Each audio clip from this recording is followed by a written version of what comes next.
Matyagang nagpila ang 77 anyos na si Lola Alice kan Barangay Banao, Iriga City sa relief distribution kan Ako Bicol Party List sa saindang syudad kasuudmang hapon. Sabi niya, dakulang tabang manggad sa inda ang relief packs kan partido orog na talabi sindang naapektaran sa pandarapado kan Bagyong Christine sa Kabicolan. Idugang pa na may papaabot na naman na bagyo.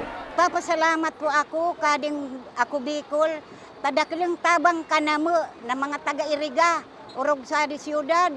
Minsan pa uno na apiktarang kami sa ngaran na sanang mga kanakaipuhan.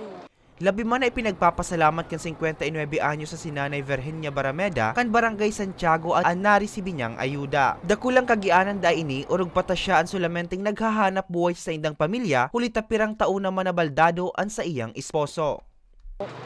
Ako nga kasi adaman po ako agum nakatabang na ta. Ready na po ang agum ko. Ayun na lang po. Salamat po sa Ako Bicol, sa congressman.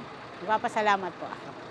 Ipinagpapasalamat man na punong barangay Jose Awa asin Teofilo Ebarita Jr. na parehong napilian sa indang barangay sa siring na aktibidad kan partido.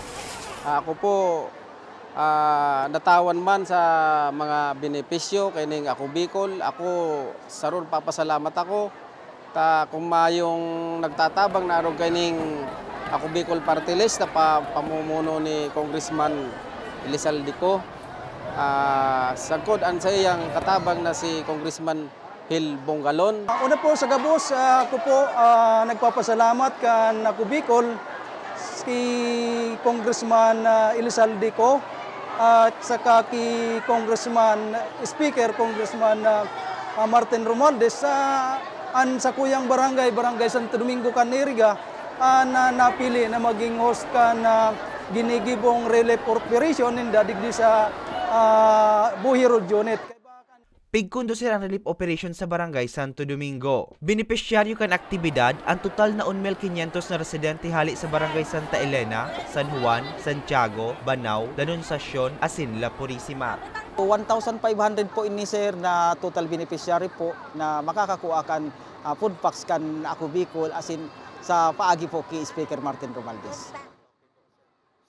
Asigurasyon man kan partido na magibusin danin mga lakdang asin inisyatibo ngani padagos na matuwangan ang mga kababayang Bicolano. Para sa mga baretang tatak Bicol, Hercules Barbacena.